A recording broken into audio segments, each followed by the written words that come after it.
कहने लगा कि हे पथिक, मैं इस समय तुम्हारे पास जो यह गंगा जल है उसे मांगता हूँ, क्योंकि मैंने इसका बहुत कुछ महात्म्य सुना है। मैंने इस पर्वत पर गंगा जल का बड़ा अद्भुत आश्चर्य देखा था, इसलिए यह जल मांगता हूँ। मैं प्रेत योनि में अति दुखी हूँ। एक ब्राह्मण अंधिकारी को यज्ञ कराकर ब्रह्मराक्षस हो गया। वह हमारे साथ 8 वर्ष तक रहा। उसके पुत्र ने उसकी अस्थियों को इकट्ठा करके गंगा में कनखल स्थान में गिरवा दिया।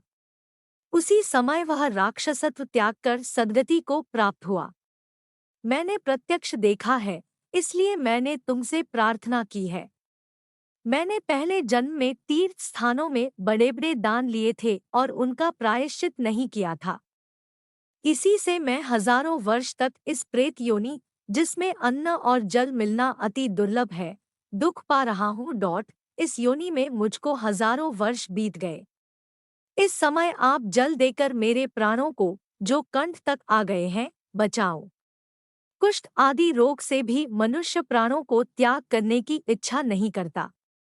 देवद्युति कहने लगे कि ऐसे उस प्रेत के वचन सुनकर वह ब्राह्मण बड़ा विस्मित हुआ और वह अपने मन में विचारने लगा कि संसार में पाप और पुण्य के फल अवश्य आ पड़ते हैं।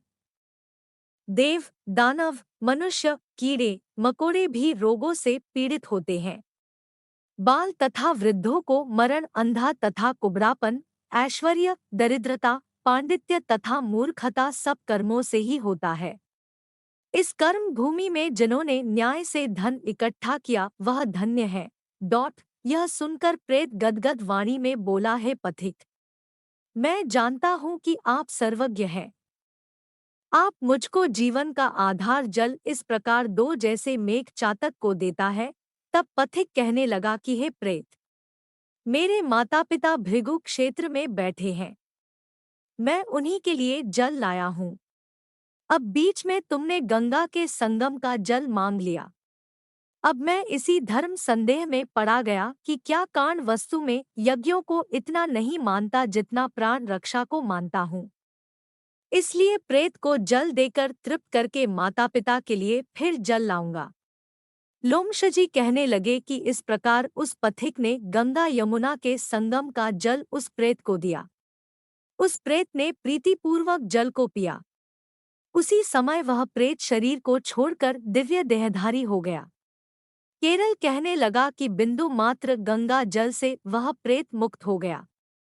हम समझते हैं कि ब्रह्माजी भी इस जल के गुण का वर्णन नहीं कर सकते, नहीं तो महादेव जी इस जल को मस्तक पर क्यों धारण करते। इस संसार में जो मनुष्य काया, वाचा और मनसा के पापों से रंग गए हैं, वह गंगा जल के बिना नहीं घुलते। गंगा जल के सेवन से मुक्ति सदा सन्मुख खड़ी रहती है। जिसके जल को स्पर्श करते ही प्रेत प्रेतत्व को छोड़कर मुक्ति को प्राप्त होते हैं।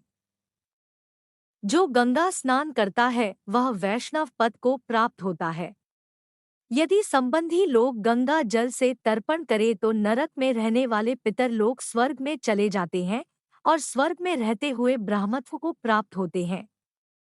गंगा जल के समान और कोई मुक्ति का साधन नहीं। वह प्रेत वहां से चला गया और 1 मास में जब माघ मास आया तो उसने सुने हुए प्रयाग महात्म्य के अनुसार गंगा यमुना के संगम पर स्नान करके पिशाच शरीर को धारण कर भक्तिपूर्वक नारायण की स्तुति करता हुआ वह द्रविड़ देश का राजा गंधर्वों से सेवित उत्तम विमान पर बैठकर इंद्रपुरी को गया। सो हे द्विज, यह इतिहास पापों का जल्दी ही नाश करता है। इसमें धर्म का ज्ञान होता है। यह पुण्य, यश तथा कीर्ति को बढ़ाने वाला है, ज्ञान तथा मोक्ष का देने वाला है। तुम भी सद्गति पाने के लिए प्रयाग चलो, वहां पर हम ऐसा स्नान करें जो देवताओं को दुर्लभ होता है। वहां पर श्राप से पैदा हुआ पिशाचपन सब नाश को प्राप्त हो जाएगा। इस प्राकर लोमशजी के मुख से अमृतमय मधुर कथा को सुनकर मानो अमृत पीकर सब प्रसन्न हुए और पापरूपी समुद्र से पार हुए। उन्हीं के साथ सब लोगों ने दक्षिण दिशा को प्रस्थान किया।